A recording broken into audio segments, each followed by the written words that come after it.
My hands trembled as I carried 2 bowls of steaming porridge through the still dark park, each footstep echoing in the silent cold. I thought I was simply feeding a hungry stranger, never realizing that before the sun even crested the horizon, I was about to serve destiny on a chipped wooden bench. Compassion, I learned that morning, can begin as routine and blossom into the extraordinary. The pre-dawn air pressed against my cheeks like a challenge, each inhalation sharp and urgent. I stood in my tiny kitchen, surrounded by half-empty jars of oats, cinnamon, and honey, the single overhead bulb casting long shadows on cracked linoleum. I measured 2 generous scoops of oats into a battered pot, the grains spilling in a soft cascade that resembled pebbles dropped into still water. As the water began to bubble, I added a swirl of honey, its golden ribbon dissolving in slow eddies, and a dusting of cinnamon, the aroma curling upward like an invitation. My reflection in the window looked tired, but determined. Beyond that glass lay the silent promise of the park, and in those 2 steaming bowls lay my morning's mission. I wrapped my coat around me, a thin shield against the chill, and scooped the porridge into mismatched enamel bowls, careful not to spill a drop. Each bowl felt heavy in my hands, heat radiating through my gloves, a small comfort against the lingering ache in my bones from another restless night.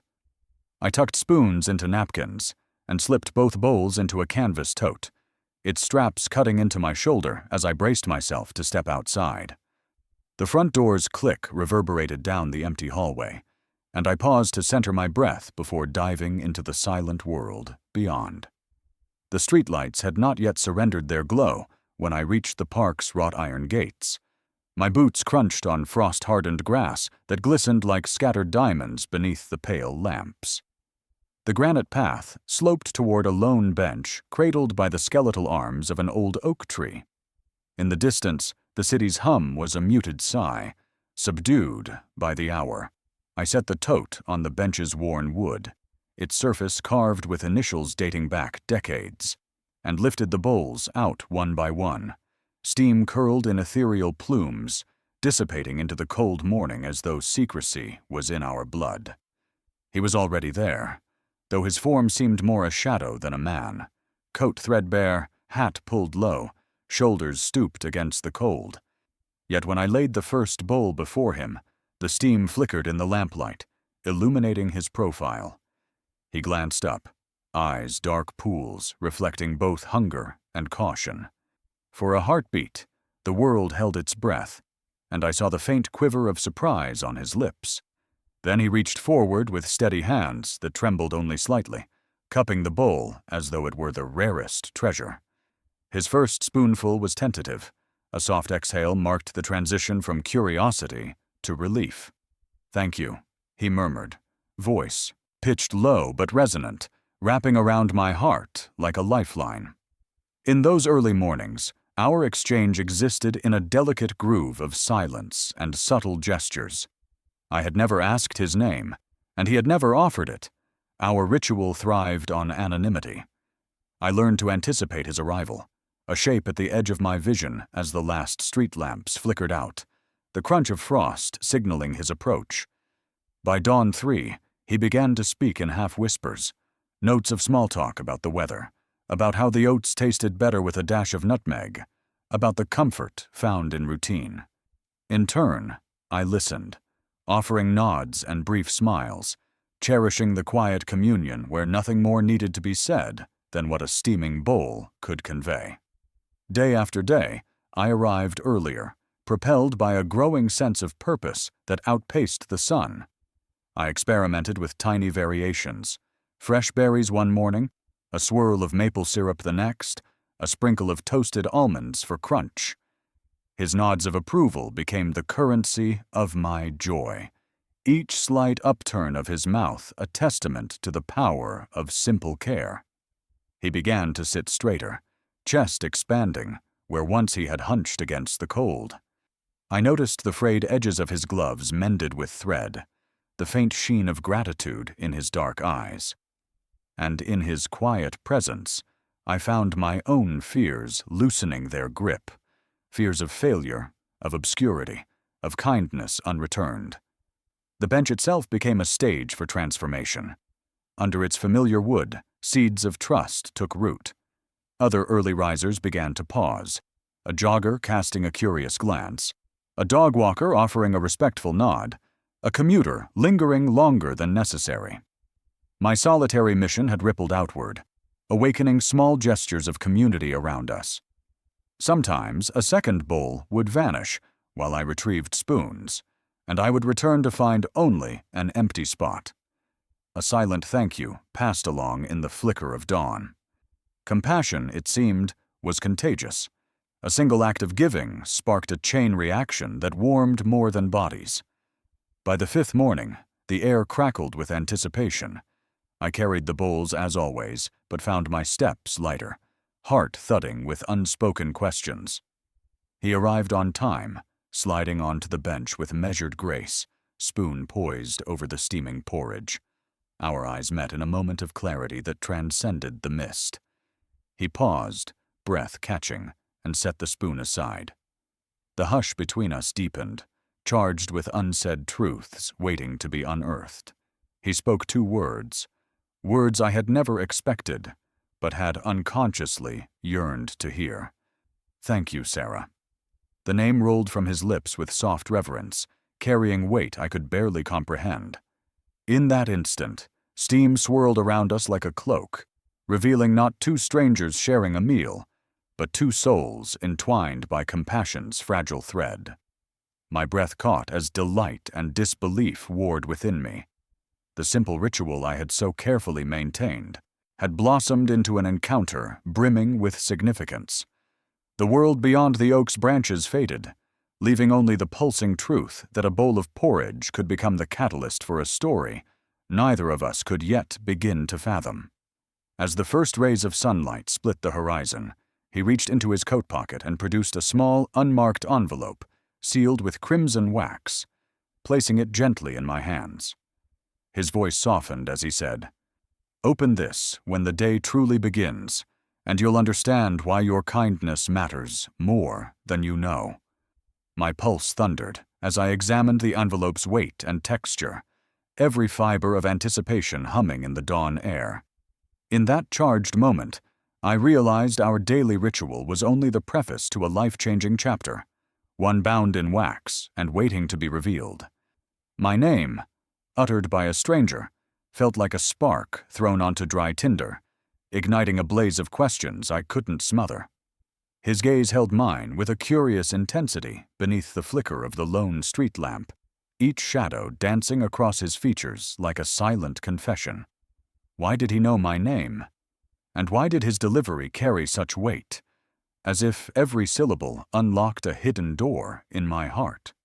In that moment, I understood that every act of kindness creates ripples, and some names echo louder than any voice should. Steam curled from the porridge bowls, drifting into the lamplit mist like ghostly tendrils, and I watched in slow motion as he cradled the edge of his bowl, breath fogging the air. Then he looked up, his eyes reflecting the bench's fractured light, and repeated my name with a calm solemnity that sent shivers through my spine. Sarah. The sound of it, my own name, resonated deeper than I'd ever heard it spoken, as though it carried hidden meaning just for us in that silent park. Instantly, I felt the world narrow to the space between us, every other thought vanishing into the hush. I blinked, stunned, and managed a trembling, "You know me." My voice came out brittle, as though snapping against the cold. He inclined his head in a steady, apologetic nod, as though I should have expected this revelation all along. His shoulders remained squared under that threadbare coat, yet his eyes softened with regret, as if he'd burdened me by crossing the line between invisibility and recognition. The bench beneath me felt suddenly small, as though belonging to a stranger's secret world I had no right to inhabit. He paused, the steam rising in fog-like curtains between us, then offered a brief explanation, voice low and measured. "You deserve to be more than anonymous." His words settled over me like a benediction, and a challenge rolled into one. I watched his gloved hand stroke the rim of the bowl, the threadbare cuff revealing a glimpse of refined fabric beneath. Beneath his coat lay an irony I could almost taste. A man cloaked in poverty's guise, teaching me that our true worth lies not in anonymity, but in shared names and stories. My heart thundered as I lifted my gaze, voice quivering when I dared to ask, "Have we met before?" The tremor in my tone mirrored the tremble in my fingertips as they brushed the frigid wood of the bench. His eyes never wavered. Instead, they deepened with something like reverence. The city beyond the park's iron gates felt impossibly distant as his silence stretched between us, an unspoken tapestry woven from past secrets and future promises. I leaned forward, drawn to the gravity in his posture, the way the street lamp haloed his head in gold. My mind raced through faces I'd passed in crowded subway cars, names scrawled on hospital charts, old voices echoing from childhood memories, none fitting this moment. And yet, here he was, knowing my name as if it were his own, his presence at once comforting and disquieting. I felt a curious pull, an urgent need to uncover his story, even as caution whispered that some mysteries remained best left unspoken. The mist thickened, pressing against my scarf and settling on my lashes. I cleared my throat, words emerging in a breathless rush. "Why? Why did you call me Sarah?" His gaze softened further, as though weighing every word before he allowed his next gesture, a slow, deliberate slide of a sealed card across the bench between us. No printed text, only a minimalist gold-foiled A embossed in the corner and a time scrawled in elegant script. 8 p.m. The card lay heavy and silent on the wood, poised between revelation and restraint. My pulse pounded so loudly I feared he would hear it. The steam from our bowls drifted toward the card's edge, as though eager to carry its secret into the night air. I dared not touch it, the envelope a gauntlet thrown at the feet of my curiosity. Behind us, the faint hum of early commuters began to stir along the park's perimeter, oblivious to the small drama unfolding beneath the old oak. In that suspended moment, I realized our anonymous routine had been but the prelude to a deliberate invitation. He watched me with a steady patience that both calmed and unnerved me. His eyes glinted in the street lamp's glow, reflecting a depth of intention I could not yet decipher.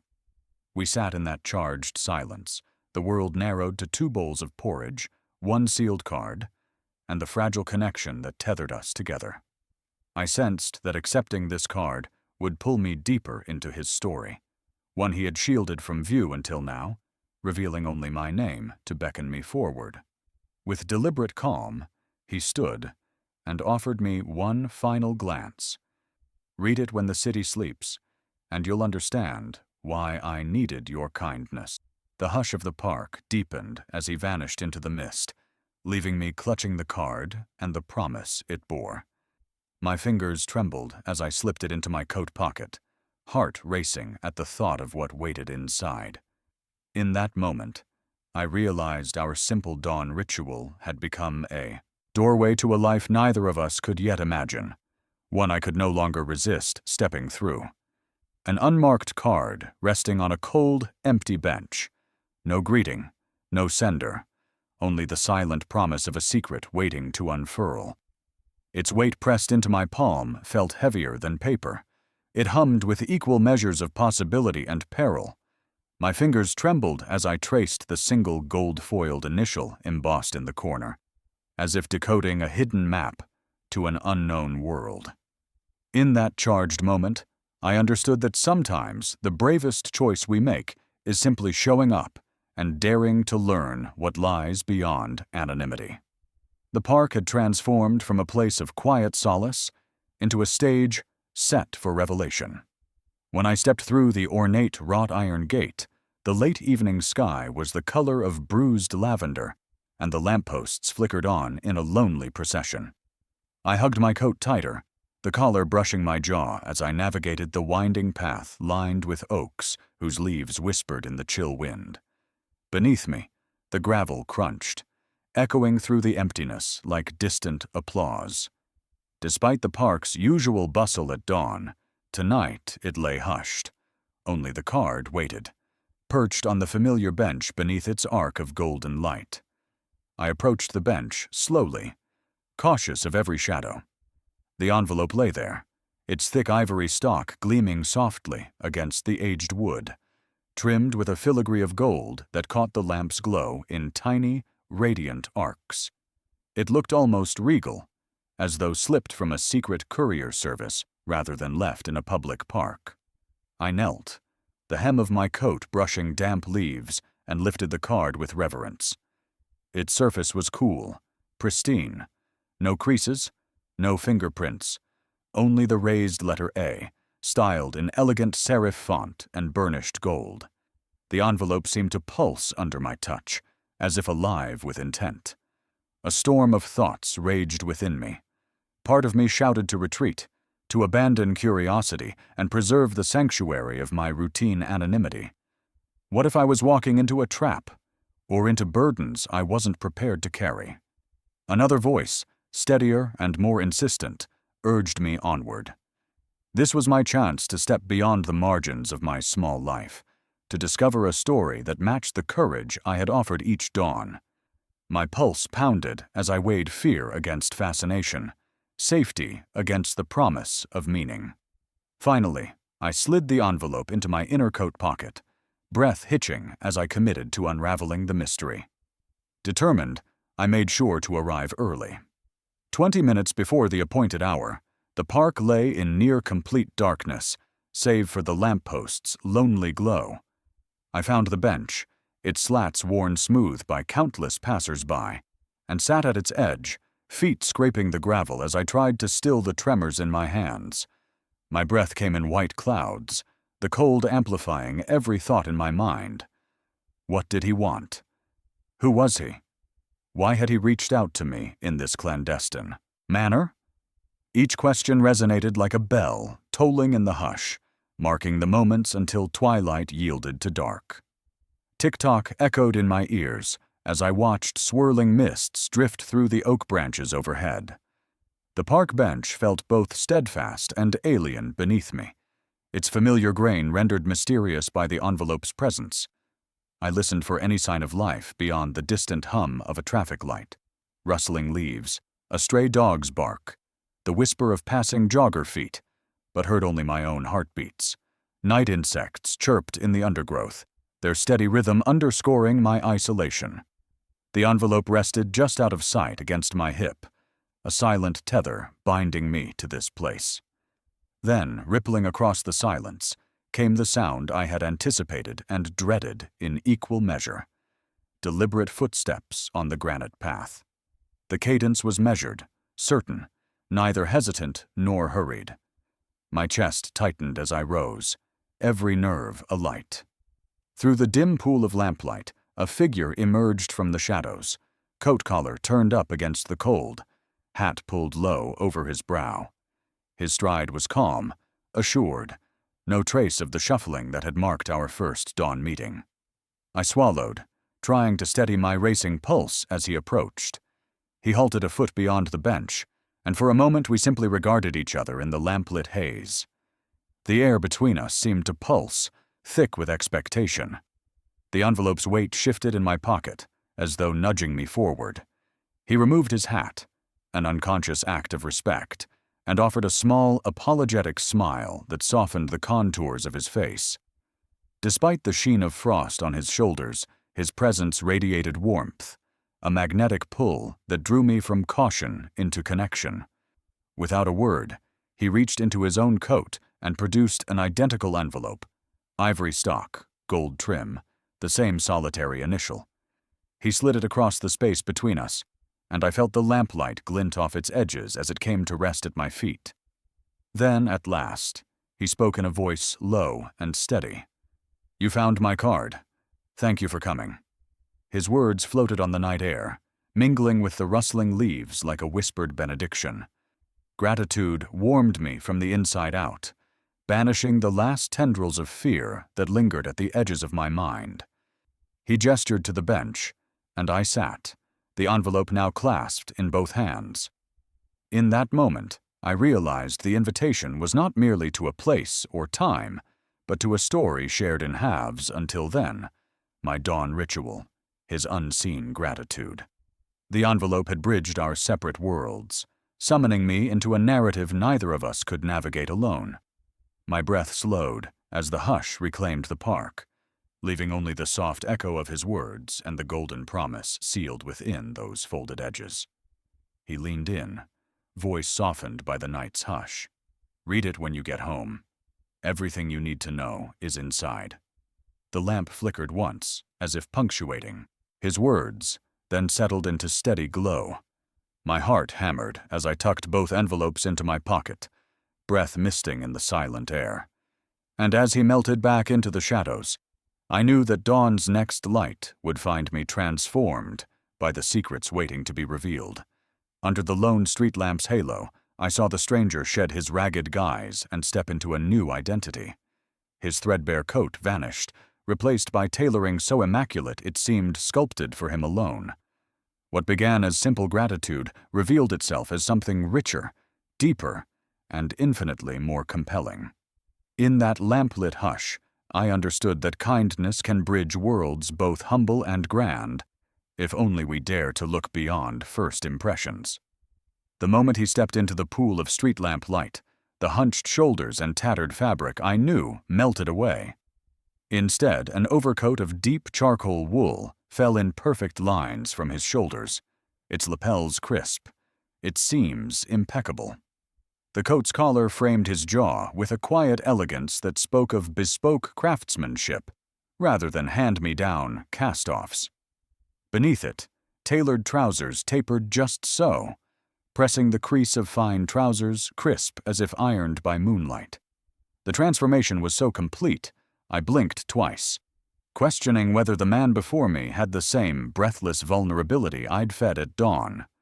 He shifted his stance, revealing polished Oxford shoes whose laces were wound like artisanal knots. The leather gleamed under the lamp as though freshly shined moments ago. On his wrist, a watch peered from beneath a starched cuff, its face a subtle blend of brushed steel and mother-of-pearl, the second hand ticking with quiet precision. Even the fabric of his vest, visible where the coat opened, bore an intricate herringbone pattern that caught stray lamplight in shifting shadows. Every detail whispered of quiet wealth and deliberate presentation, a far cry from the man who had crouched in tattered layers just nights before.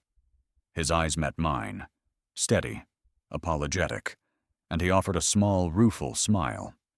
"I'm sorry for deceiving you," he said, voice low but clear against the night. The timbre held no malice, only regret that our first meetings had been hidden beneath need and anonymity.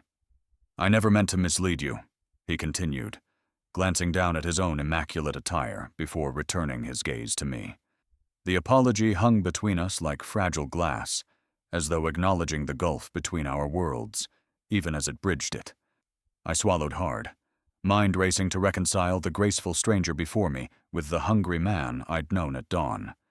"Your accent," I managed, voice catching in my throat. "It's—" He nodded, as if expecting the question. "American, yes," he replied gently, his fluid voice devoid of pretense. "But I've traveled far beyond these streets." The realization struck me that the man who accepted my morning porridge was a citizen of countless borders.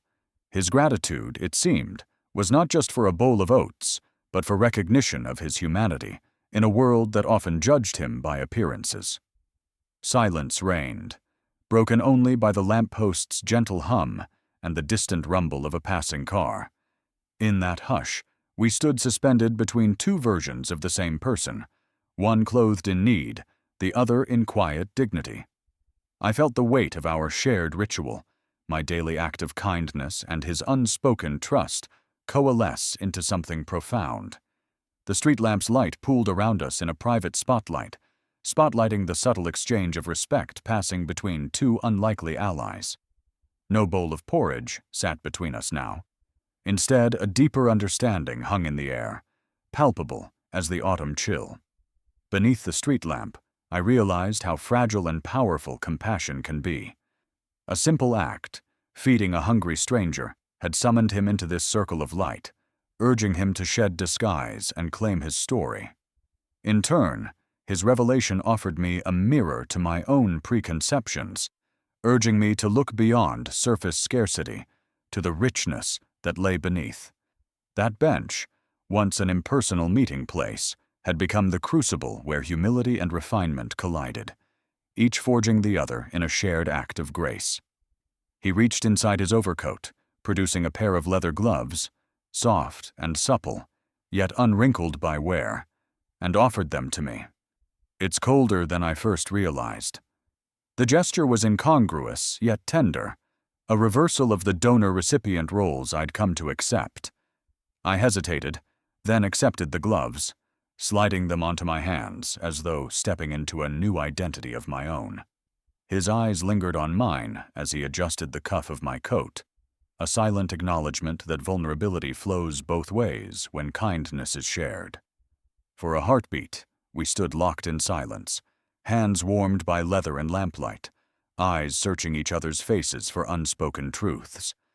I sensed we were no longer two lives passing in the dawn. We were co-authors of a narrative that spanned sunrise rituals and midnight secrets. Under that single lamp, our worlds, once divided by social strata and assumptions, merged into a shared reality defined by empathy and trust. The bench was no longer a mere resting spot, but a threshold between anonymity and recognition. Just as I prepared to ask the question dangling in my mind, what lies behind this tailored coat? His hand dipped back into his overcoat pocket. My breath caught as I watched the familiar curve of leather emerge once more. This time, not a card, but a small journal bound in dark hide, edges smoothed by time. Its surface bore no foil or flourish, only the unadorned promise of stories waiting to be told. I realized that this object, more than any word he could speak, would bridge the gap between our past exchanges and the journey ahead. He lifted the journal toward me, voice low and reverent. "This is for you. Everything I couldn't say in words." The leather's scent, warm, earthy, drifted upward in the lamplit hush. My finger hovered over its embossed cover, heart pounding with anticipation and awe. In that single moment, I understood that the true gift lay not in what he wore, but in the stories he entrusted to my care. A worn, leather-bound journal, its cracked spine and gold foil title. Letters of light, whispered tales of lives I'd nourished long before I knew their names. Inside, handwritten notes of hope, relief, and gratitude spilled across each page, penned by strangers saved from despair by a simple bowl of porridge. With every line I read, I realized how one small act of compassion can ripple outward, touching lives I'll never fully know. His gift transformed anonymity into a vast tapestry of human connection, each thread woven by gratitude and shared vulnerability. I sat beneath the lone street lamp, the journal open on my lap like a fragile treasure, its leather cover soft and cool against the rough wood. The first page bore the scrawled heading, "Dear Morning Samaritan," followed by a swirl of ink that spelled out gratitude in looping cursive. "You may not know me, but on that bleak morning when I had nowhere else to turn, your porridge warmed more than my body. It warmed my spirit and reminded me I was not alone." My breath caught as I traced each word, feeling the echo of that stranger's desperation and the quiet comfort my small kindness had brought. The journal's pages were yellowed at the edges, faint coffee stains marking places where letters had been paused and resumed in trembling hands. Turning the page, I discovered a note from a mother whose young son had suffered sleepless nights, battling fever and fear. "Your oats soothed his fevers and granted him the rest he desperately needed," she wrote, her gratitude spilling through the lines like a ribbon of sunlight. I felt tears pool in my eyes. My morning ritual, once a blur of routine, had become a lifeline for a child I would never meet. The mother's handwriting wavered at the end, a blot of ink betraying her emotion as she added, "May you always be blessed, as you have blessed us." In that moment, the journal ceased to be a mere collection of notes. It became a living testament to the power of compassion. Further along, I found letters that read like lifelines cast into stormy seas. One writer described how her own father, homeless and estranged, had hung onto each spoonful, tears staining the bowl's rim. She penned, "When your kindness reached him, he found the courage to seek help once more." Another letter recounted a veteran's gratitude. "After returning from deployment, I struggled to find purpose. Your breakfast gave me a reason to face the dawn again." Each narrative carried its own weight of pain and redemption, yet all converged on the single act of sharing a meal. I absorbed these testimonies in stunned silence, his patient presence, beside me, a gentle anchor in the lamplit hush. As I neared the journal's center, the stories deepened in intimacy. A single line caught my eye. "My partner left me in this park, thinking I'd never come back." The writer confessed that, in my absence, he had teetered on the edge of despair. But each morning, the sight of a steaming bowl waiting for him begged him to stay. That porridge became the tether holding him to hope. I felt my chest tighten as his words painted the portrait of a man saved not once, but day after day, by the promise of kindness. It struck me that the journal's pages were not just letters, but lifelines connecting me to souls I'd unknowingly cradled. My tears fell freely as I turned another page. A letter simply signed, "The Artist." Her script danced across the lines as she described painting a mural of sunrise after tasting my porridge, the colors of her canvas mirroring the warmth she felt in her heart. She wrote, "I painted the dawn you gave me in hues of gold and rose, so others might feel your generosity when they see it." I blurred the ink with my fingertips, imagining that mural brightening a gray wall somewhere in the city. Through her art, my humble offering had become a beacon of inspiration, radiating outward in ways I could scarcely fathom. The journal's final letters felt like a benediction. One was from a homeless shelter director who had begun coordinating morning programs after witnessing how a simple meal nurtured both body and soul. She wrote, "Because of you, we've opened our doors each dawn with open hearts. Your kindness seeded our mission." Another, penned on official letterhead, came from a city council member proposing to honor my anonymous benefactor in a public ceremony, citing these very letters as evidence of grassroots compassion. It was dizzying to realize that my solitary habit had grown into a movement celebrated by community leaders and everyday neighbors alike. I closed the journal gently, the soft scrape of leather against paper echoing in the night. My gaze lifted to meet his dark eyes reflecting the street lamp's golden glow and the quiet pride of someone who knew his gift had borne fruit in unimaginable ways. We sat in companionable silence, the rustle of oak leaves overhead a fitting soundtrack to the shared resonance of our lives. In that lamplit hush, I felt both humbled and emboldened, the swell of purpose welling in my chest as I grasped the journal's significance. It was not a relic of the past, but a roadmap to the future of our shared mission. He reached out, his hand brushing mine as he closed the journal's cover, and murmured, "This has been your story. Now let me show you who I really am." The words settled like a soft promise between us, the journal's weight shifting from a testament of gratitude to a bridge leading toward revelation. In that charged moment, I knew that our journey together was only just beginning, and that the IE chapters to come would be written not in secret letters, but in shared endeavors that transformed headlines into human stories. He lifted the journal, fingers tracing the gold foil title, and added, "What you've given the world is immeasurable. Now see the world I can offer you." My pulse thundered as I watched him draw a second identical journal from his coat, its cover blank and waiting. Under the street lamp's glow, I reached to accept it, breath catching on the cusp of discovery. And as the night deepened, I realized that this gift would unravel secrets more profound than any letter I'd read. He shed anonymity like an old coat, stepping into the street lamp's glow as the stranger I'd known at dawn transformed before my eyes. "Alexander Grant," he said, voice steady yet trembling with confession. The name emblazoned on billboards, whispered in boardrooms, praised in headlines. My heart thundered against my ribs as the realization crashed through me.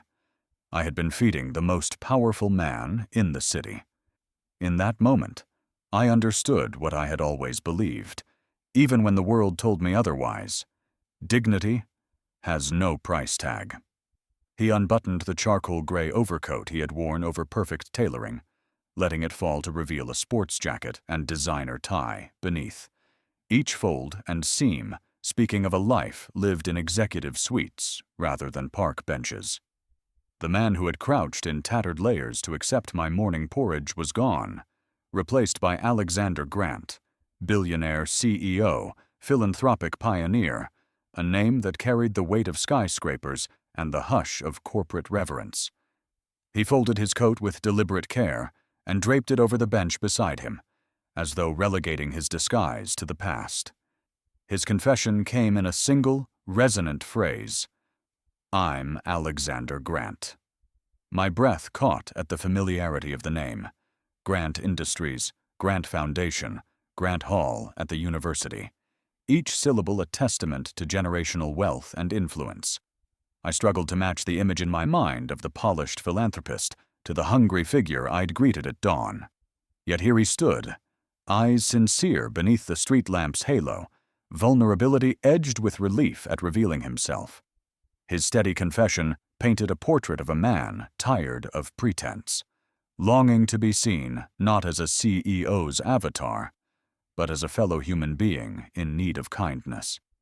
He exhaled softly, the breath misting into the night air as if to underscore the irony of his journey. "I've spent years building empires," he said, voice low, "but I lost something essential along the way." He paused, the hush of the park enveloping our exchange. "Your porridge," he continued, "became the bright spot in my days, more sustaining than any boardroom victory."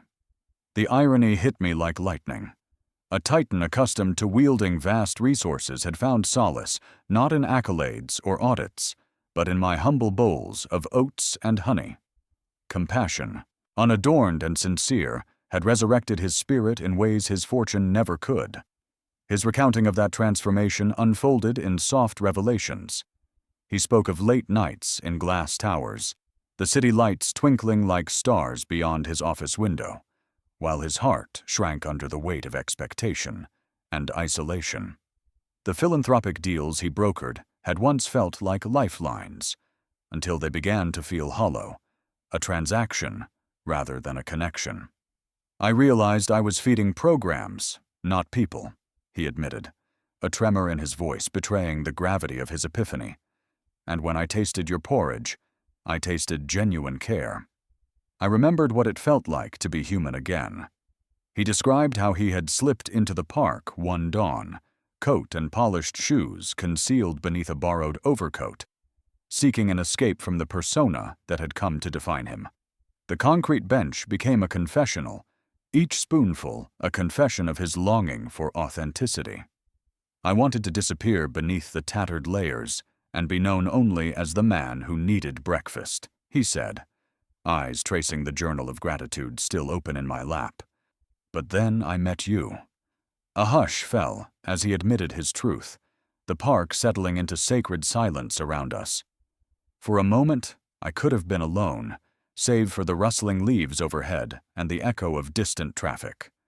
He closed his eyes, as though savoring vulnerability, and opened them to find mine. "Your kindness reminded me that no amount of wealth can replace the warmth of genuine human connection," he confessed, voice thick with emotion. "I've wanted to thank you properly ever since." My shock rendered me mute, gratitude trembling in my hands like a fragile bird. I studied his face, lit by the lamplight, a face I had etched in memory as a shadow, now revealed in every line and curve. The man who had knelt in tattered clothing to accept porridge was the same man who commanded boardrooms, sponsored scholarships, and steered global initiatives. And yet, in that moment of shared humanity, those worlds felt equally distant and convergent. I reached out to touch his arm, the fabric of his suit cool beneath my fingertips. I never expected. My voice trailed off, thick with emotion. He shook his head, a gentle smile unfurling. "Neither did I," he said. "But your porridge nourished more than my hunger. It nourished my heart." The lamplight caught a tear on his cheek, glinting like a diamond in the gloom. I felt tears spring to my own eyes, the boundaries between giver and receiver dissolving in our shared confession. He paused and produced a sleek card from his inner pocket, heavy cardstock embossed with the words, "Grant Foundation," in subtle gold foil. "This is my real identity," he said, sliding the card into my hand. "I want to change more lives, not just with meals, but with meaningful programs. Will you help me direct these resources?" The envelope of anonymity had been torn away, replaced by an invitation to partnership. The card in my palm carried the weight of potential and promise, its edges reflecting the lamplight like a beacon. My pulse thundered as I considered the gift before me, a foundation of millions, poised to fuel initiatives born of compassion rather than optics. The irony of it all, that the CEO I had unknowingly fed had now turned the tables, offering me a seat at the table where impact is measured in lives changed, not profits earned. I realized that my daily ritual of pouring porridge had culminated in this moment, a call to expand compassion beyond bowls and benches, to architect systemic kindness on a grand scale. His invitation settled over me like sunrise's first glow, warm, inevitable, transformative. Gratitude and excitement swirled in my chest as I met his gaze, seeing not a magnate's ambition, but the fervent hope of a man reborn by kindness. Our journey had begun with a bowl of porridge. Now it would chart a course through boardrooms and beyond, fueled by the principle that dignity must be honored, no matter the coat or fortune one wears. He extended the Grant Foundation card with a steady smile and said, "Let's change more lives together, starting with yours." My fingers closed around the sleek cardstock, pulse echoing in the hush of the park. Under that lone street lamp, I felt the horizon of possibility widen beyond anything I had imagined. As dawn's first light threatened to break, I nodded, ready to step from beneath the coat into a new chapter of shared purpose. His invitation wasn't for coffee.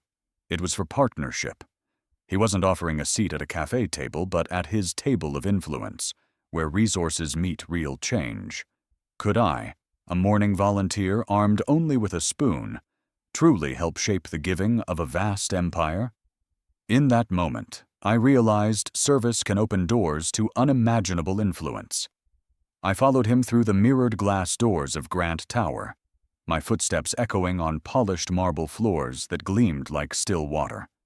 The lobby soared above us, its vaulted ceiling arrayed with crystal chandeliers that refracted ambient light into a soft prism. He guided me past security desks manned by uniformed attendants who greeted him by name and nodded respectfully. A far cry from the anonymity of the park bench. We ascended in a silent elevator, the floors lighting up in sequence, L1, L2, until we arrived at the executive wing. Each floor we passed bore the insignia of a different philanthropic division: healthcare access, education empowerment, creative innovation. The walls displayed photographs of scholarship recipients, community centers, and rebuilt playgrounds, visual testaments to the foundation's reach. As the doors opened onto his private office corridor, I felt the weight of every step. Here, decisions rippled out to shape lives at scale. Inside his office, he offered me a seat in a cluster of leather, chairs surrounding a glass coffee table strewn with foundation reports and architectural models. Leaning forward, he spoke with clarity. "Sarah, I want you to join our advisory council." The words hung in the air like a banner unfurled across time. He described an elite committee of thinkers, activists, and community leaders tasked with vetting grant proposals, shaping strategy, and ensuring that funds met genuine need.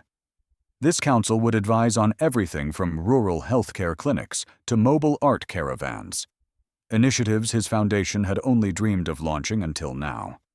The implication was staggering. My simple act of porridge sharing had propelled me into the inner circle of one of the city's most powerful philanthropic engines. I fought for composure, awareness flickering in every corner of my mind as I weighed the responsibility before me. Despite the thrill of his offer, my voice wavered when I finally spoke. I'm just one woman with a spoon. The admission felt both humble and inadequate. I pictured myself in my small kitchen, stirring oats before dawn, and wondered what credentials a volunteer bore in the cathedral of corporate giving. Could my empathy translate into policy? Could my gratitude for a moment of nourishment guide multi-million-dollar grants? His gaze softened. He rose, walked to the bookshelf, and retrieved a slim, leather-bound volume, the same journal of gratitude he'd given me, and returned to place it in my hands. Your voice matters more than your resume, he said, thumb brushing the journal's cracked spine. You've seen need up close. You've inspired trust in those you've helped. That perspective is invaluable. In that reassurance, I felt the tide of self-doubt recede, replaced by a flicker of conviction. He led me down a hallway lined with awards and framed front-page headlines, features on Grant Industries' landmark donations, profiles of flagship programs that had rewritten community histories. As we walked, he shared anecdotes of past advisors whose lived experiences had steered the foundation toward unexpected breakthroughs. A single mother who transformed a housing grant into a sustainable co-op model. A veteran whose PTSD program blueprint became a national best practice. Each story underscored the point he made. The most effective counsel often emerged from those who had felt the sharp edges of need themselves. I realized the foundation was not seeking technocrats, but truth-tellers, people with empathy honed by real-world hardship. When we arrived at his inner sanctum, a spacious boardroom encircled by floor-to-ceiling windows overlooking the city skyline, my pulse quickened. The table stretched nearly 30 feet, its surface a polished slab of walnut. At one end, he placed 2 leather-bound folders. One bore my name, the other labeled Grant Foundation Advisory Council Charter. He took my hand and guided it to the folder's embossed title, the texture of the raised letters warm beneath my fingers. The air hummed with anticipation, as though the skyline itself paused to bear witness. Honestly, I felt both exhilaration and gravity. This was the epicenter of decisions that rippled through schools, clinics, and cultural institutions. Here my voice could shape priorities, allocate resources, and alter countless lives. I extended my hand to him, and we shook, his grip firm yet welcoming, his eyes reflecting a shared excitement. The thrill of that handshake was electric, as if the act of connection sealed a covenant of purpose between us. In that moment, I glimpsed not just a benefactor, but a partner, someone who valued my insights as much as I valued his means. Around us, the city's lights winked on, one by one, as if recognizing the significance of this alliance. I no longer saw myself as a lone volunteer, but as a council member poised to amplify compassion through strategic action. As I absorbed the enormity of the moment, he slid the advisory charter across the table. The document outlined my first assignment, to lead the pilot proposal for a network of sunrise community kitchens modeled on our own story. He paused at the boardroom door, voice dropping to a confidential whisper. They're waiting. This first proposal is yours to lead.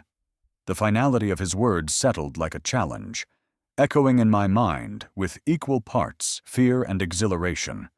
The bench, the bowls, the street lamp, all had led to this threshold, where my courage and compassion would be tested on a grand stage. He stood before the mahogany doors to the full boardroom, eyes gleaming. Once they approve, we move heaven and earth. My heart thrummed with anticipation as the doors swung open, revealing a circle of expectant faces. Would they welcome my vision, born of porridge sharing, or would I face scrutiny and doubt? And as the board's chairman looked to me for the first word, I inhaled sharply, ready to transform my humble dream into systemic change. Even giants must navigate storms, and ours arrived as a scandalous audit finding. Pending compliance review, the memo warned, threatening to stall our inaugural plan before it even broke ground. Could the raw power of goodwill withstand the cold gaze of corporate scrutiny? In that moment, I realized that true impact demands both passion and precision. The afternoon air in the boardroom felt unnaturally still as the compliance officer's crisp knock sounded against the door. We had gathered to celebrate the Dawn Kitchen's proposal, an initiative born from simple acts of kindness. Yet the aide's posture spoke volumes, shoulders squared in formality, eyes flickering with caution. He laid the urgent audit findings envelope on the polished mahogany table as though placing stones before us. The gesture, though silent, resounded like a gavel in the hushed room. Every head turned toward the document, and the gravity of the moment settled around us like a storm cloud. In that charged hush, I understood that the very systems designed to safeguard integrity could also threaten to smother the sparks of compassion we'd worked so hard to kindle. As I lifted the memo, the red ink annotations leapt out at me like daggers. Incomplete vendor contracts, unverified labor costs, missing third-party risk assessments. Each phrase traced a jagged line through our carefully drafted vision. The sting of those critiques cut deeper than any personal rebuke. They threatened the foundation of our work. My stomach clenched as I pictured the volunteer chefs, the families awaiting their first hot meals, pausing in disbelief. The memo's formal tone conveyed no warmth, only the unflinching logic of policy. A wave of panic nearly swept me under, but I clung to the memory of every grateful face I'd seen at dawn, fuel for the resolve I would need to navigate this test. Around the table, heads bowed in concentration, the board members exchanged silent glances that spoke louder than words. The CFO's furrowed brow betrayed concern over potential financial liabilities. Legal counsel adjusted her glasses, scanning language that suggested we had failed to dot every I and cross every T. Even the program director, whose energy had once lit the room, sat with shoulders slumped, the glow in her eyes dimmed by the audit's implications. The air pulsed with the tension of unspoken questions. Would we lose momentum? Would funders withdraw? In that moment, the dichotomy between heartfelt intention and regulatory rigor felt insurmountable, a chasm I feared we could not bridge. Then his hand rested gently on my shoulder, steady, anchoring, a lifeline in the storm. He rose and faced the room with composed authority. "This is a compliance hiccup, not a defeat," he declared, voice calm, yet resonant. His gaze swept the assembled faces, igniting a spark of renewed confidence. "We'll fix this," he added, tapping the memo as though challenging its verdict. I felt the tension ease in my chest, his conviction a reminder that strategy and soul must coexist. The promise in his words carried me from paralysis to purpose, galvanizing me to face the paperwork duel ahead with the same passion that had fueled our vision from the start. A silent vow took root within me, to prove that kindness need not yield to bureaucratic complexities, but could be fortified by them. I would marshal every resource and coordinate every detail to validate our proposal. With clarity, I volunteered to lead the remediation effort, drafting missing contracts, collecting affidavits, and liaising with auditors. Each task would be an act of service, an extension of the compassion that had birthed the Dawn Kitchen's concept. I embraced the dual mantle of caregiver and custodian, ready to translate empathy into meticulous execution. In that moment, I realized that blending passion with precision was not a compromise, but the crucible of real impact. Working alongside our legal and operations teams became a study in tenacity. We decamped to the glass-walled strategy room, laptops humming, whiteboards scrawled with compliance checklists. One group delved into vendor contracts, tracking signatures, verifying scopes of work, cross-referencing invoices line by line. Another tackled labor cost estimates, convening with volunteers to secure affidavits that attested to hours served and tasks completed.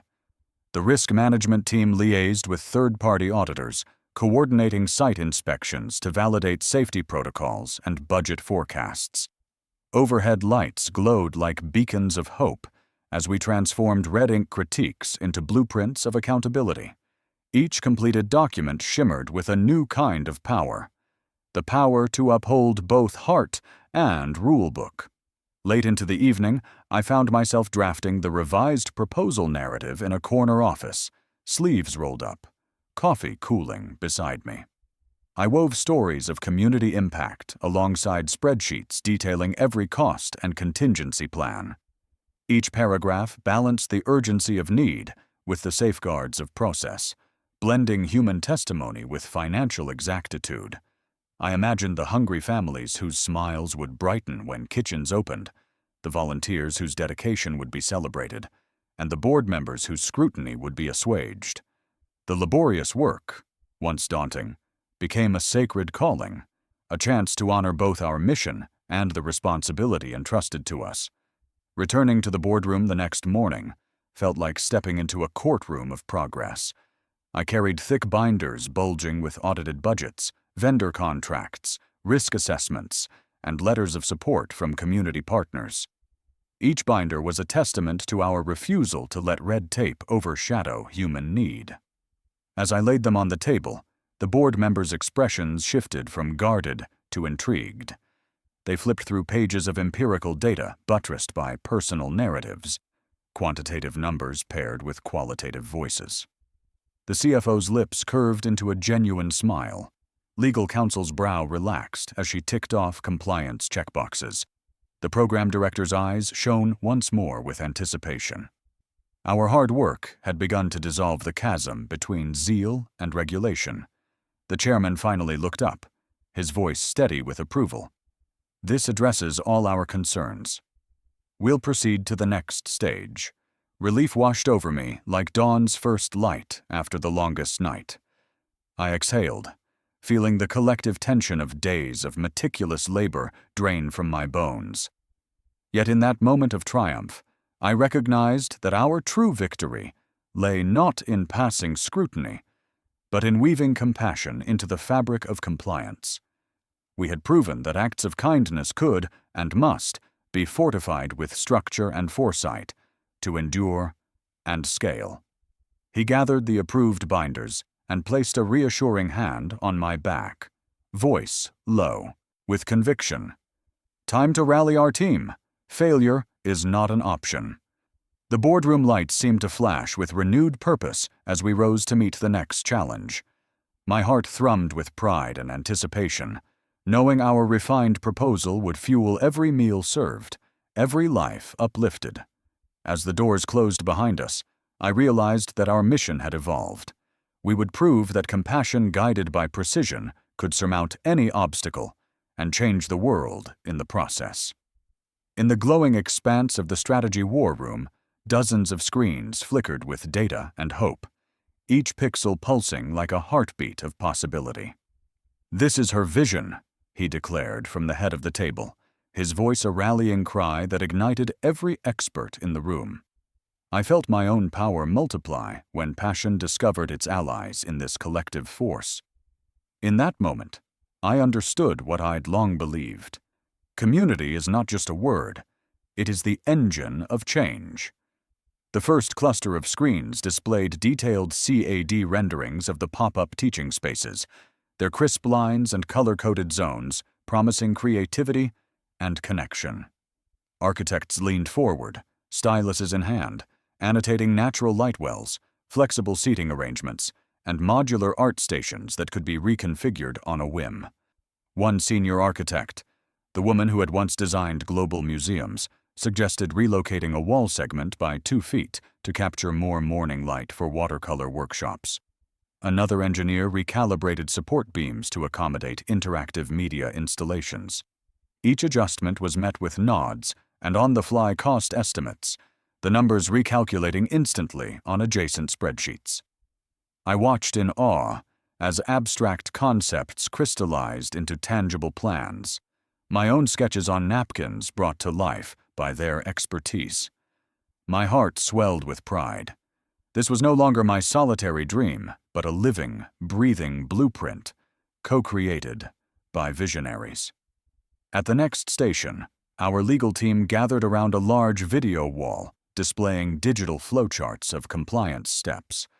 Lawyers in tailored suits pointed to nodes labeled permits, insurance, and accessibility standards, tracing the sequence required to keep our pop-up fully above board.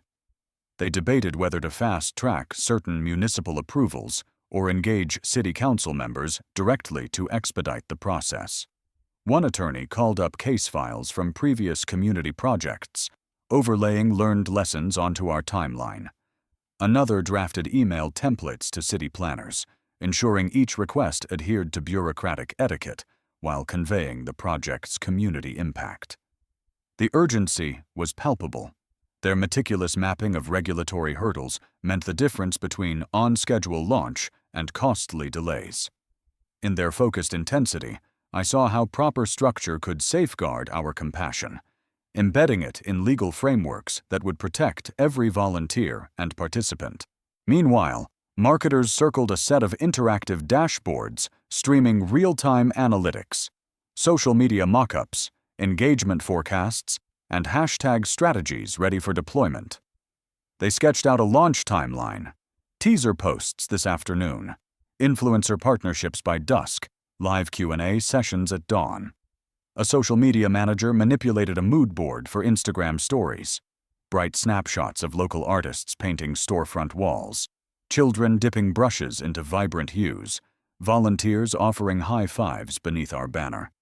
The digital campaign promised to turn the city's curiosity into a movement, leveraging user-generated content to spread the word organically. Content creators queued up short documentary clips profiling volunteer chefs talking about firsts served at daybreak. Every metric, reach, impressions, click-through rates, danced across the monitors, painting a picture of potential impact. Watching them, I realized that our message needed both heart and hustle to galvanize the wider community. Half the room brightened as a conference call connected us to volunteers scattered across the city. Artists, students, retired teachers, and community organizers who had pledged support. Portrait-style video windows flickered to life on a giant screen. Smiling faces in kitchen aprons, hands waving from living rooms, earbuds barely visible as they listened intently. Each volunteer introduced themselves quickly. "Hi, I'm Jamal. I'll coordinate art stations." "Hello, I'm Priya. I've lined up 3 local choirs for pop-up performances." "Good evening, I'm Luis. My team will handle catering logistics." Their enthusiasm crackled through the audio link, infusing the room with renewed energy. I felt a surge of pride at their willingness to invest time and talent. This was more than logistical support. It was collective belief in action.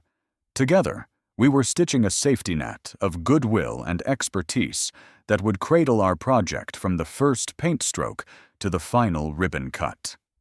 As each team presented, I observed how my initial spark, porridge shared on a cold bench, had grown into a wildfire of collaboration. Where once I had moved alone at dawn, now I moved within crowds of experts, advocates, and dreamers all working in concert. The array of monitors became a mosaic of compassion. Renderings of art stations, compliance maps safeguarding participants, social media funnels inviting the public to join, and volunteers standing by with ready smiles. I realized that community momentum is not spontaneous, but deliberately cultivated through shared purpose, clear strategy, and unwavering belief in the potential of every voice. He rose and paced to the central projection screen, where a countdown timer blinked toward 0. The room hushed as he raised his hand, voice firm. "We have 9 hours until launch. Let's show the city what happens when compassion meets coordination." Laptops clicked, styluses tapped, and confident nods rippled around the table. I felt a profound sense of belonging as I joined in the hands-on adjustments, shifting timelines, tweaking outreach scripts, and finalizing volunteer assignments. The cacophony of tasks merged into a harmonious symphony of action, orchestrated by our collective resolve. In that moment, I understood how passion, when amplified by expertise and unity, transforms dreams into living realities. He checked his watch, sleek and luminous as the rising dawn, and turned to me with a steady smile. "Pop-up launches tomorrow morning. Are you ready?" My pulse thundered as I mapped out that first moment at daybreak, when community kitchens would open their doors. Would the city come together in the harmony we'd choreographed? Or would unforeseen challenges test our resolve? And as the screens dimmed for the night, I realized that our greatest triumph would be measured, not in pixels or pages, but in every life nourished by the collective dream we'd dared to rally. A vacant storefront bloomed into a rainbow of creativity at first light, its blank walls transformed by the first brave strokes of color. Children's laughter erupted as volunteers and little artists swirled in a jubilant dance of hope and paint. Our pop-up studio proved that dreams need only space, belief, and community to take flight. In that golden hour, I realized true impact happens one brushstroke at a time. The day began before dawn. I arrived to find the shuttered windows pried open and replaced with temporary panels painted sunflower yellow, bright beacons against the gray city block. Crisp morning air drifted through the open doorway, carrying the scent of fresh paint and anticipation. Inside, long tables lined with jars of acrylics in every hue stood ready, alongside stacks of canvases and drop cloths. Volunteers bustled, unpacking easels and arranging brushes by size, fat for broad murals, fine for delicate details. A ladder leaned against the far wall, awaiting its first use, and a pulley system hung above for future installations. The space, once silent and empty, now buzzed with potential, every tool of creativity meticulously laid out. As the first rays of sun filtered through the yellow panels, children burst in, their eyes wide at the explosion of color before them. They raced to claim their brushes, sleeves rolled high, aprons tied tight. One child dipped her brush in magenta, and with a determined flick of the wrist, etched the outline of a giant sunflower. Another scribbled abstract waves of teal and gold, stepping back to admire the swirl. Their exuberant energy transformed the studio into a living canvas. Laughter echoed against concrete floors, tiny footprints marked wet paint, and triumphant shouts heralded every new streak of color. Volunteers knelt beside them, guiding little hands, offering praise. "That's perfect. I love your swirl." Each word a ripple of encouragement fueling the creative tide. Donors and community members began to trickle in, stopping at the bright "Art for All" banner. Smartphones emerged as they snapped selfies with the CEO, who stood beneath a stream of rising sunlight slipping through the panels. He wore a paint-splattered jacket, an unspoken sign of solidarity, and greeted supporters with high fives and grateful smiles. Camera flashes punctuated the studio's opening moments, capturing the CEO's genuine enthusiasm as he mingled among artists both young and old. Pledges materialized on the spot, checks for supplies, offers of future wall space, promises to sponsor evening workshops. The donors' excitement was palpable. Their belief in our shared vision turned yesterday's concept into today's reality. Local media crews converged, setting up cameras for live feeds that would beam our story across screens citywide. Reporters hovered at the entrance, microphone flags bearing station logos. They interviewed me amid the swirl of activity. How did this pop-up come together? Their cameras rolling over splashes of color and beaming faces. I struggled to contain my excitement as I spoke of childhood dreams, community collaboration, and the power of art to unite. Behind me, a mural evolved, handprints of volunteers radiating outward like sun rays, interspersed with musical notes and dancing figures. The live feed cut between shots, a close-up of a child's giggling face, the CEO handing a brush to a volunteer, the mural's first full wall reveal. In that moment, our pop-up was no longer a local event, but a symbol of possibility broadcast to the world. As the morning progressed, the mural grew into a tapestry of stories, a phoenix rising from stylized ashes, symbolizing renewal, a mosaic of neighborhood landmarks, honoring local heritage, and abstract patterns that invited every viewer's interpretation. Each section bore the imprint of countless hands, children's, volunteers, donors, their combined creativity weaving a narrative of shared hope. I moved through the space, pausing beside each vignette, tracing paint-dripped fingers over brushstrokes that spoke of possibility reclaimed. The studio pulsed with life, every corner alive with the promise that art can heal, connect, and transform. By mid-morning, the mural stood complete, an electrifying panorama that drew cheers from a growing crowd. Volunteers stepped back, wiping paint from their cheeks, while children posed for photos beside their masterpieces. The CEO raised his hand for quiet, then spoke.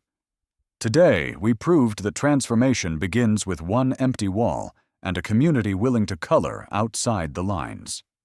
Applause rose, echoing under the vaulted ceiling of our makeshift studio. I felt tears prick my eyes, pride soaring as high as the sunlit panels above us. Our pop-up had not only filled a vacant space, but infused it with purpose, joy, and the living proof that dreams can flourish when nurtured by many hands. As the last artist dipped brush and stepped back to admire their work, his phone buzzed with a new alert. Festival invites just landed. Big stage awaits. Volunteers exchanged astonished glances as excitement crackled through the crowd. Could our humble pop-up really ascend to the city's grand festival stage? And as the sunflower yellow walls basked in midday light, I realized our next chapter was poised to unfold on an even larger canvas, one that could redefine what community art truly means. Under the dazzling festival lights, our humble pop-up center claimed its place in the spotlight, no longer a makeshift storefront, but the beating heart of community creativity. Thousands of faces turned toward the stage as I shared my journey from dawn porridge to public purpose, my voice carrying hope across the cheering crowd. Could this moment, under burning spotlights, translate into the funds we needed for a permanent home? I realized that stories, when told with honesty and passion, move hearts, and moved hearts unlock doors. The festival grounds pulsed with energy from the moment our pop-up mural backdrop was wheeled onto the main stage. The mural, a riot of sunflowers, soaring kites, and interlocking hands, towered behind me in vibrant acrylic splashes, the colors glowing under the rig of LED lights. Stagehands hurried to adjust the spotlight's angle, their cables snaking across the turf like painted veins, infusing the scene with electricity. Food trucks lined the perimeter, their smell of grilled corn and funnel cake blending with the crisp autumn air. The aroma of modest success tingled at my pulse as I took a final glance at the mural's every brushstroke, each one a testament to the hundreds of volunteers, donors, and children who had poured their hopes onto those panels. When the MC announced my name, the roar of the crowd surged like a tidal wave. I climbed the steps to the stage, my palms damp but my heart resolute. The microphone's cold metal greeted my touch, and I paused to scan the sea of faces, families clutching pamphlets, teenagers swaying to the rising pop beat, seniors leaning on canes and nodding in encouragement. In the VIP tent to my left, I spotted his proud nod. The CEO, who had once hidden in threadbare clothes, now beamed in a sharp suit flecked with paint. His presence was a quiet anchor beneath the storm of applause, a reminder that our alliance had brought me here. I inhaled deeply, letting the moment settle into my bones before I began. "Good afternoon, everyone," I said, voice carrying above the cheering throng. 6 weeks ago, this mural was nothing but a blank wall and a dream.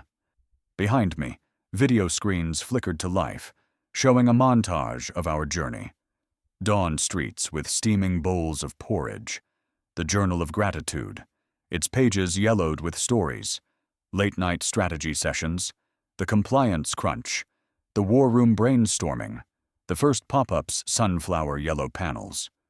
The audience watched rapt, some nodding in recognition, others wiping tears. I continued, weaving my personal story into the tapestry of community collaboration. How a single act of kindness had sparked a movement, how compassion had met coordination, and how every volunteer's sweat and every donor's dollar had painted our mural of hope. Applause roared like thunder when I paused, and I raised a hand in thanks, savoring the shared triumph. "Today, we stand on the brink of a permanent home," I said, scanning the crowd as video screens transitioned to renderings of our proposed community arts center. A repurposed warehouse, glowing with floor-to-ceiling windows, open studios, and a central courtyard for performances. But to make those walls stand, we need your support. My voice trembled slightly, part thrill, part vulnerability, when I shared the funding target. $500,000 for land acquisition and initial renovations. Immediately, raised paddles clattered, volunteers darted forward with mobile scanners, and enthusiastic shouts of, "I'm in!" rang out. Crowdfunding kiosks lit up with live totals, numbers flickering upward in real time.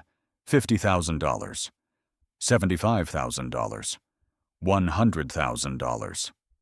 Every new donation, a $5, a $50, a $5,000, felt like a brushstroke, securing our permanent canvas. In the instant that followed my closing call to action, the cheers escalated into a rhythmic chant.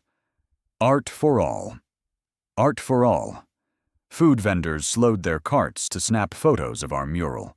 Social media influencers hustled through the throng, live streaming the momentum.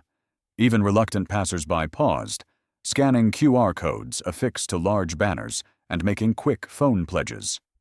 Behind me, a ticker tracked the crowdfunding page's progress, each gift illuminating a pixel on a digital map of backers across the city and beyond. I heard the MC excitedly announce milestone achievements. "We're halfway there. $250,000 and counting." The crowd erupted, each cheer a promise that our dream had struck a chord far deeper than paint on wall. As I stepped off the stage, volunteers guided me through loops of congratulatory high fives and embraces. An elderly couple clasped my hands, tears in their eyes as they shared how their grandchildren had discovered new passions in our pop-up workshops. A group of art students hung around, asking questions about future internship opportunities, eager to make creativity their career. Local business owners pressed flyers into my palm, offering event space and sponsorship. Amidst the celebratory swirl, I noticed the media crew still rolling, interviews that would air in tonight's news, amplifying our story to thousands more. The tent behind the stage buzzed with the hum of equipment and the scratch of keyboard reporters uploading photos. I realized our impact would ripple long after the festival lights dimmed. In a quiet moment beside the CEO, I leaned against a barricade separating us from the crowd. "I can't believe it," I admitted, voice hushed. "We're nearly there." He smiled, eyes bright under his paint-speckled cap. "This is just the beginning," he said, placing a steady hand on my shoulder. His presence felt like a shield against self-doubt, a reminder that we had vaulted from a cold bench to this pinnacle of possibility. As donations continued to pour in, I sensed our collective heartbeat, a rhythm forged by empathy, expertise, and unwavering belief in creative community. Moments later, his phone chimed with a new alert. "Festival invites just landed. Big stage awaits."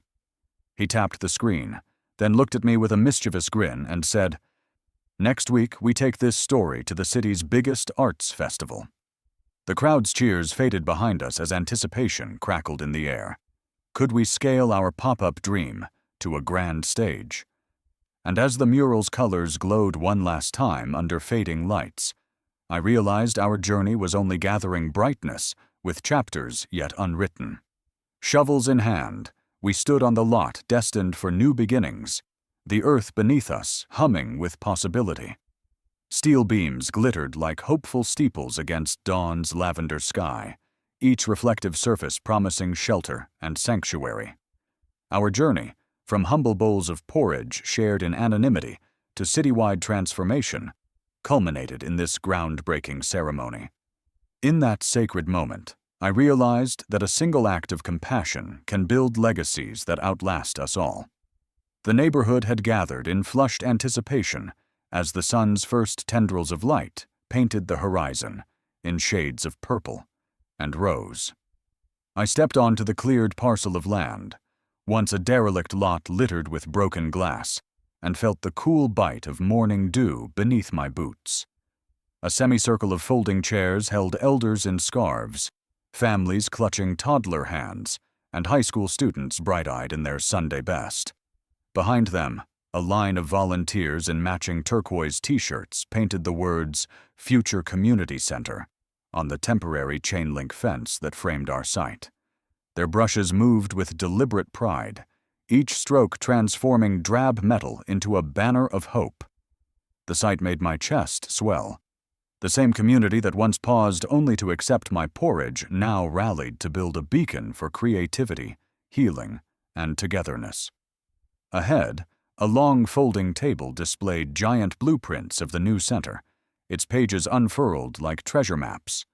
Architects, some hair-streaked with silver, others youthful and energetic, leaned over the plans, black pens in hand. They pointed to foundation lines, measuring offsets and marking drainage trenches, their meticulous discussion punctuated by the clip-clop of boots on gravel and the soft hum of a generator powering the PA system. I watched as one architect traced the path of a future hallway, connecting the art studios to the performance hall, explaining how natural light would pour through, clear-story windows to illuminate every corridor. Another described how the roof joists would be engineered to support hanging installations, allowing dancers, sculptors, and muralists to transform the space. The blueprints, once static images on paper, now pulsed with purpose, each annotation a promise that imagination could shape steel and concrete. At the edge of the lot, community volunteers gathered for a quick photo beneath the fence's bold lettering. They beamed in unison, paint-spattered smiles reflecting the sunrise. A retired teacher hoisted the smallest child onto her hip so she could dip his tiny hand in emerald green paint and press it onto the fence. Nearby, a local chef handed out coffee in branded cups, their steam drifting into the cool air like a blessing. Parents posed with volunteer interns, young artists who had once been shy participants in after-school workshops, now mentors excited to pay forward the generosity they had received. The air carried laughter, the crackle of candid photographs, and the tang of fresh paint. It felt less like a ceremony and more like a family reunion, a collective embrace of the journey from empty storefront to permanent sanctuary. Then came the moment we had all been waiting for. The ceremonial first shovels, gleaming silver in polished handles, lined up at the mound of earth heaped before us. The CEO stepped forward in a sleek three-piece suit, now casually rolled at the sleeves, proof that he had traded boardroom formality for the down-and-dirty work of community building. He handed me a shovel, its weight reassuring in my gloved hands. Together, we plunged the blade into the soil, the first cut unleashing a plume of dust that danced in the soft sunlight. A ripple of cheers erupted, echoing off the surrounding buildings as members of the crowd joined us, each digging their own symbol of commitment. The rhythmic thunk of shovels biting earth became a heartbeat, punctuated by gleeful exclamations. In that shared labor, I felt every ounce of our collective hope rooting itself in the ground beneath us. As dust settled, The CEO raised his voice above the jubilation for a heartfelt speech. He spoke of mornings spent hidden beneath threadbare coats, of notebooks filled with letters of gratitude, and of bowls of porridge that had eventually stirred a movement. Today, he declared, voice steady and resonant, we honor the simple kindness of one woman who believed that serving breakfast could serve the soul of a city. He gestured toward me with a nod of reverence, the crowd responding with thunderous applause that warmed the dawn chill. Let this center stand as a testament that no act of compassion is too small, and no vision too grand when we build it together. His words hung in the crisp air like banners unfurled, each syllable a brick in the edifice of our shared legacy. Tears shimmered in my eyes as I listened, sunlight catching each drop like a prism. I thought back to the shivering mornings when I offered porridge in hesitant hope, unaware of the cascade those bowls would unleash. Now, tenations of hands had brought blueprints to life, and the first steel girders, glinting silver, were craned into place behind us. They rose vertically, slicing the sky like a sculpture of possibility, each beam testament to the partnership of compassion and expertise. I felt those girders vibrate with promise, resonating in my chest as though onto my very heartbeat. The structure would shelter art studios, performance spaces, and workshops for generations to come, its frame a cathedral to creativity and community. As the ceremony wound down, families and volunteers drifted toward breakfast tables laden with pastries and coffee, buzzing with animated conversation about upcoming mural classes and music recitals. Architects gathered in clusters to share next steps, while the CEO lingered beside me, his expression reflecting both pride and anticipation. He reached into his suit pocket and produced a sleek card, black with gold foil, the same elegance that once hid his true identity. He placed it gently in my hand and said, "Next chapter begins when the doors open. Are you ready?" The question felt both familiar and thrilling, echoing the silent promise we had crafted together at dawn's first light. My thumb brushed the card's smooth surface as I looked out over the rising steel and gathered earth, heart pounding with a blend of gratitude and resolve. As the final shovelful was piled, he slipped his card into my palm, voice soft but unwavering. "When we open, the real work begins. Will you lead?" The crowd's cheers faded to a hum as I nodded, the card's gold edge gleaming in the sunrise. My pulse raced with the weight of possibility, transforming a groundbreaking into a living, breathing community. And as the dawn's light spilled onto the freshly turned earth and steel, I realized our journey was only just unfolding. One moment, one hand, one shovel at a time. If this story moved you, please like this video and subscribe with the bell so you never miss our next chapter of Hope in Action. Share your favorite moment or how you'd pay compassion forward in the comments below. Your voice matters. Don't forget to share this with friends who believe one small act can spark big change, and follow us on Instagram for behind-the-scenes updates as we build our permanent community center together.